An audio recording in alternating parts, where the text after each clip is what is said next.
নমস্কাৰ অসমীয়া এক্সপ্লেনেশ্যন চেনেলটোত আপোনালোকক স্বাগতম জনাইছোঁ ৰিসেন্টলি এটা বহুত ভাল ডেভেলপমেণ্ট হৈছে যাৰ বিষয়ে ৱৰ্ল্ড মিডিয়া ইণ্ডিয়ান মিডিয়া সকলোতে দেখুওৱা হৈছে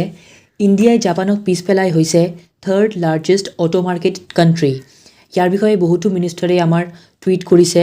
নম্বৰ 1ত আছে চাইনা যিয়ে ইউএছএক বিট কৰিছে অটো মাৰ্কেটত নম্বৰ 2ত ইউএছএ নম্বৰ 3ত আহি গ'ল ইণ্ডিয়া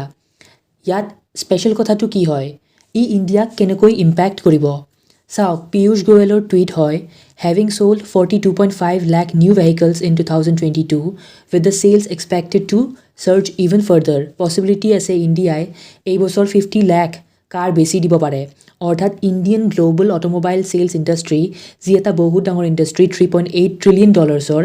যিমান ভাৰতৰ ইকনমি নহয় সিমানেই দুনিয়াত অটোমোবাইল ইণ্ডাষ্ট্ৰি আছে ইয়াত প্ৰাইমেৰিলি কাৰ্ছৰ কথা কৈছোঁ ইয়াত তেওঁলোকে নিজে জবছ ক্ৰিয়েট কৰাৰ লগতে ইনডাইৰেক্টলিও বহুত অপৰচুনিটিজ ক্ৰিয়েট কৰে কাৰ্ছ এছেম্বল কৰিলে ফেক্টৰীজ তাতে বহুত ৱৰ্কাৰ্ছ থাকে লগতে কাৰ এখন বনোৱা টাইমত আপোনাক লাগিব ষ্টীল টায়াৰ্ছ এইবোৰ চ' এই পাৰ্টছবোৰ বনাবলৈও বহুত ইণ্ডাষ্ট্ৰিজ থাকে ফেক্টৰীজ থাকে তাতেও বহুত জবছ ওলায় চ' অটো ইণ্ডাষ্ট্ৰিজ এখন দেশত ডেভেলপ হ'লে তাৰ ইকনমিও বাঢ়ি যায় মিষ্টাৰ নীতিন গডকাৰীয়ে ৰিসেন্টলি ষ্টেটমেণ্ট দিছিল তেওঁৰ হিচাপত 2024ৰ ভিতৰত ইণ্ডিয়াত এই ইণ্ডাষ্ট্ৰি ডাবল হৈ যাব টোটেল $180 বিলিয়ন অটোমোবাইল ইণ্ডাষ্ট্ৰি আমি বিল্ড কৰিব যাই আছোঁ চ' ইয়াত প্ৰশ্ন আহিব ই এনভাইৰনমেণ্ট আৰু গ্লোবেল ৱাৰ্মিঙৰ বাবে ভাল হ'ব নেকি ইমানবোৰ গাড়ী ৰ'দত চলাব কাৰেক্ট ই ৰাইট নহয় ইমানবোৰ গাড়ীৰ পেট্ৰলৰে চলালে ইয়াৰ নেগেটিভ ইম্পেক্ট আহিব কিন্তু এতিয়া ইণ্ডিয়াত বেলেগ বেলেগ টাইপৰ কাৰ আহিব ধৰিছে CNG কাৰ্ছ ইলেক্ট্ৰিক ভেহিকলছ চ' ৰেছপন্সিবিলিটি আমাৰ যে ডিমাণ্ড আছে চ' কাষ্টমাৰে গাড়ী ল'বই কিন্তু এয়া ইণ্ডিয়াৰ কাম যাতে কিবা অল্টাৰনেটিভ প্ৰভাইড কৰিব পাৰে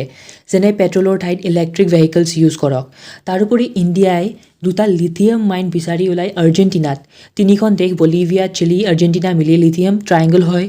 য'ত পৃথিৱীৰ সকলোতকৈ বেছি লিথিয়াম পোৱা যায় আৰু পৃথিৱীৰ বিভিন্ন কোম্পানীবোৰে চাইনিজ আমেৰিকান ইণ্ডিয়ান তাত মাইনিং কৰে আৰু হঠাৎ ইণ্ডিয়াই জেকপট হিচাপে 2 লিথিয়াম মাইনছ পালে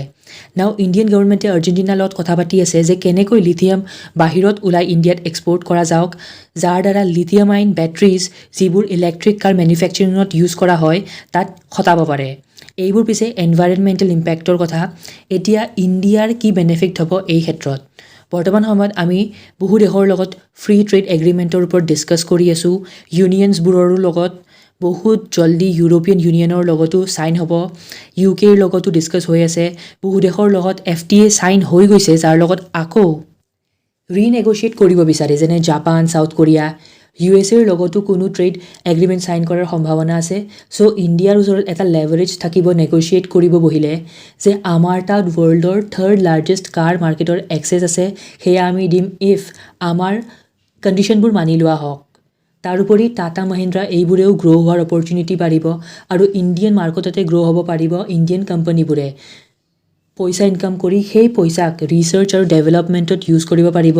আৰু বাহিৰৰ দেশতো কাৰ এক্সপৰ্ট কৰিব পৰা যাব আৰু জবছো বাঢ়িব তাৰোপৰি ইয়াত গম পোৱা গ'ল যে জাপানৰ ইকনমি উইক হৈ পৰিছে ই নেগেটিভ গ্ৰ'থ ৰেটৰ বাবে ক্ৰেক কৰিব পাৰে চ' ইণ্ডিয়াৰ টাৰ্গেট কি চাইনাৰ নমিনেল GDP বিট কৰাটো ইজি নহয় বহুত টান চ'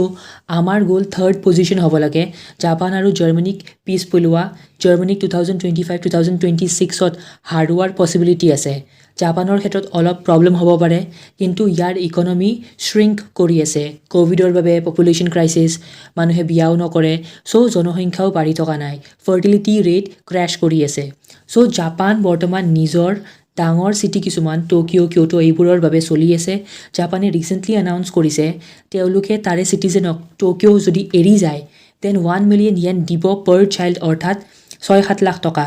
আৰু বেলেগ চিটিত যায় তাৰ গ্ৰ'থ বঢ়াব দিয়ে চ' ইণ্ডিয়াই থাৰ্ড হোৱাটো অনলি ইণ্ডিয়াৰ গ্ৰ'থ নহয় ইয়াত জাপানৰ ডাউনফলো ৰেছপন্সিবল হয়